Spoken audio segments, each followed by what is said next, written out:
जय माताजी मित्रों, मारी चेनल ममतानी रसोई में तमारुं स्वागत है। आज आपणे बनावीशुं बटेकानो एकदम हेल्धी और खावामां खूब ज टेस्टी एवो बाळकोनो मनपसंद नास्तो, जेने तमे खूब ज ओछा समय में बनावी अने बाळकोने लंच बॉक्स में पण आपी शको छो।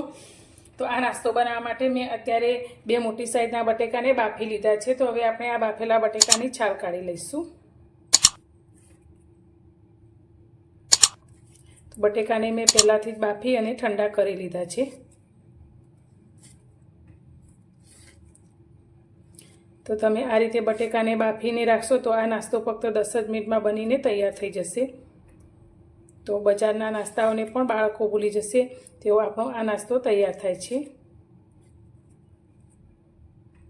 बटेकानी छाल काढी लीधी छे। हवे आपणे अत्यारे एक नानी वाटकी जेटला पौवा लीधा छे। जे आपणे बटेका पौवामां वापरीए ते ज आपणे अत्यारे पौवा लीधा छे। तो नास्ताना बाइंडिंग माटे अत्यारे आपणे आ पौवानो उपयोग करीशुं। तो पौवाने सौथी पहेला तो आपणे धोवाना छे। तो आ रीते एक गळणीनी अंदर लई लईशुं અને તેને આપણે 2 થી 3 વાર સારી રીતે પાણીથી ધોઈ દઈશું, જેથી અંદર રહેલો કચરો પણ સાફ થઈ જશે અને આપણા પૌવા એકદમ સરસ એવા સોફ્ટ થઈ જશે।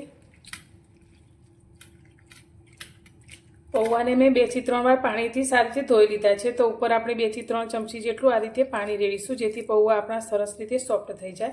તો હવે આપણે આ પૌવા સોફ્ટ થાય ત્યાં સુધી તેને આપણે સાઈડમાં મૂકીશું। અને હવે આપણે આ રીતે જે આદુ છીણવાની છીણી આવી છે તે લીધી છે। તો તેનાથી આપણે હવે આ બટેકાને આ રીતે છીણી અને તેને મેશ કરીશું। તો આ રીતે મેશ કરીશું તો તેમાં જરા પણ એક ટુકડો નહીં રહે।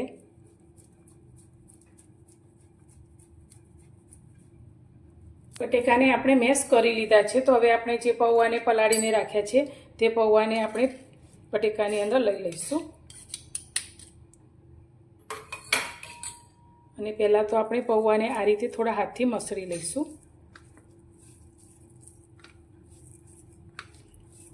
આ રીતે મસળીશું એટલે થોડા ઝીણા થઈ જશે।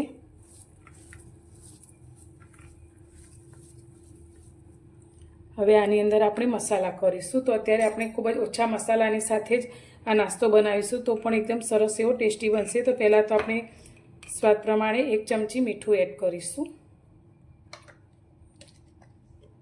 साथे 1 चमची आपणे चाट मसालो लीधो छे।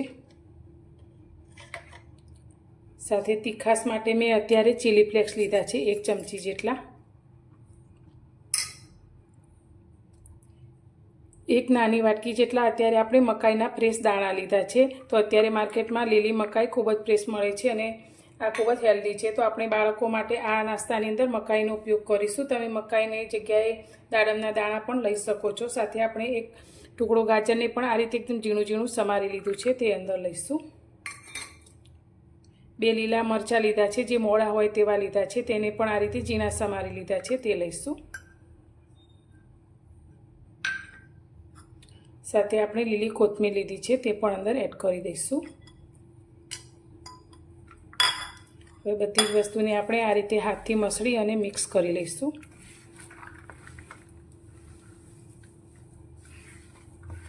अत्यारे आपणे बधी ज वस्तुने सारी रीते मिक्स करी लीधी छे। तो हाथने आपणे थोड़ो तेलवाळो करी लीधो छे। हवे तेमांथी आपणे आ रीते थोड़ुं मिश्रण हाथमां लईशुं।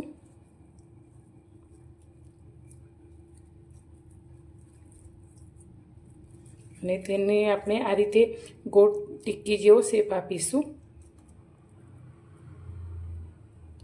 तो तमे कटलेसना मोल्डमां भरी अने कटलेस जेवो शेप पण आपी शको छो, पण अत्यारे आपणे आ रीते गोળ टिक्की जेवो शेप आपीशुं। तो बहु एकदम जाडो पण नहीं अने एकदम पातळो पण नहीं, आ रीतनो आपणे तेने शेप आपवानो छे।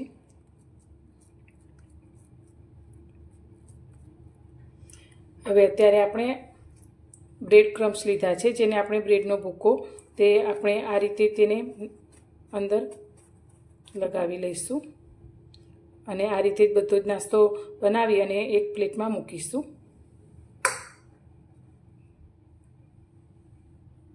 आ रीते आपणे बधो ज नास्तो बनावीने तैयार करी लीधो छे। तो हवे आपणे तेने तळीशुं। नास्ताने तळवा माटे अत्यारे आपणे गैस पर एक पेनमा तेलने गरम करवा माटे राखी लीधुं छे। तो अत्यारे आपणे नास्ताने सेलो फ्राय करीशुं। तमे तेने डीप फ्राय करीने पण बनावी शको छो। तो हवे बनावेला नास्ताने आपणे तेलनी अंदर लई लईशुं। ગેસની ફ્લેમ મીડિયમ રાખી અને આપણે નાસ્તાને ફ્રાય કરીશું.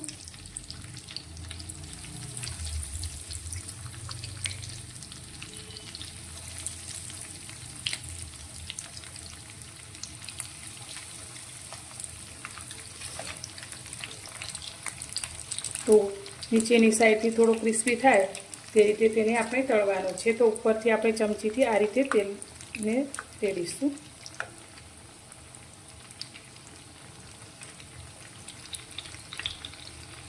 નાસ્તો આપણો નીચેની સાઈડથી આ રીતે થોડોક ગોલ્ડન બ્રાઉનનો થઈ ગયો છે. તો હવે તેને આપણે બીજી સાઈડ ફેરવી લઈશું અને આ જ રીતે બંને સાઈડથી તેને સારી રીતે તળી લઈશું.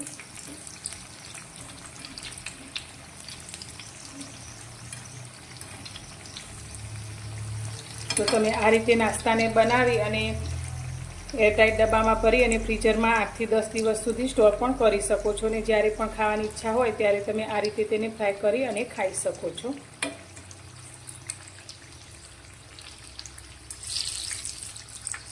નાસ્તો આપણો બંને બાજુથી તળાઈ અને એકદમ ગોલ્ડન બ્રાઉનનો થઈ ગયો છે. તો હવે આપણે નાસ્તાને કાઢીને પ્લેટમાં લઈ લઈશું અને આ જ રીતે આપણે બનાવેલા બીજા નાસ્તાને પણ ફ્રાય કરી લઈશું.